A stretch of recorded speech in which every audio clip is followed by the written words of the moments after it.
Assalamualaikum warahmatullahi wabarakatuh. Saya Nisa Alistiana dengan NIM J1B019074. Di sini saya akan menjelaskan mengenai mesin diesel. Yang pertama yaitu prinsip kerja atau cara kerja mesin diesel 4 tak. Motor diesel 4 tak mengalami proses pembakaran yakni 4 langkah. Langkah yang pertama yakni isap, memanfaatkan gerakan putaran piston dari titik mati atas ke titik mati bawah. Pada saat bersamaan ada tekanan udara yang rendah di ruang bakar, sehingga katup isap terbuka membuat udara dari intake manifold masuk ke ruang mesin. Langkah kedua yakni kompresi.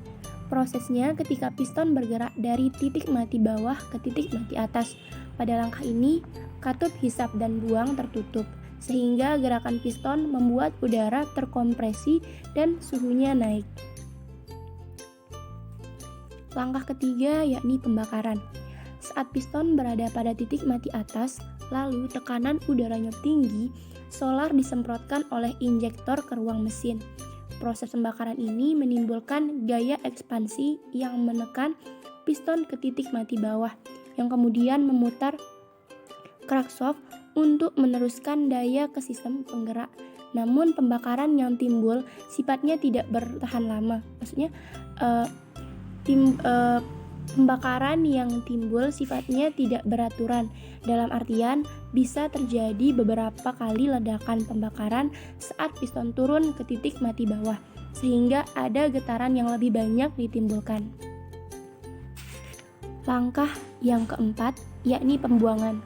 Karena ada momen inersia pada connecting rod, piston kembali bergerak ke atas dengan katup buang terbuka. Hasilnya, gas sisa pembakaran tadi keluar melalui katup buang, kemudian siklus diulang kembali, dimulai pada langkah yang pertama. Yang kedua yaitu komponen pada mesin diesel. Komponen pertama yaitu silinder blok yang berfungsi tempat meletakkan berbagai komponen mesin lainnya yang mendukung proses kerja mesin. Selanjutnya silinder head berfungsi sebagai tempat pembakaran mesin dan pemasangan busi. Yang ketiga, piston berfungsi mengatur volume di dalam silinder agar proses kerja mesin dapat berlangsung. Yang keempat, connecting rod yang berfungsi meneruskan gerak naik turun piston ke bagian flywheel. Yang kelima, poros engkol berfungsi mengubah gerak naik turun piston menjadi gerakan putar. Yang keenam, oil pan berfungsi sebagai tempat penampung oli mesin. Yang ketujuh, timing chain yang berfungsi menghubungkan putaran dari engkol dan camshaft dengan sudut tertentu. Yang kedelapan, flywheel berfungsi menyeimbangkan putaran mesin. Dan yang terakhir, fuel system berfungsi memberikan suplai bahan bakar solar ke ruang bakar. Selanjutnya, yang ketiga, kelebihan dan kekurangan mesin diesel. Kelebihan mesin diesel yang pertama, torsi mesin diesel sangat besar. Yang kedua, jauh lebih irit BBM dibanding dengan mesin bensin. Yang ketiga, tidak terlalu khawatir menerobos banjir karena komponen kelistrikan di mesin sedikit. Yang keempat, mesin lebih tahan lama dibanding mesin bensin.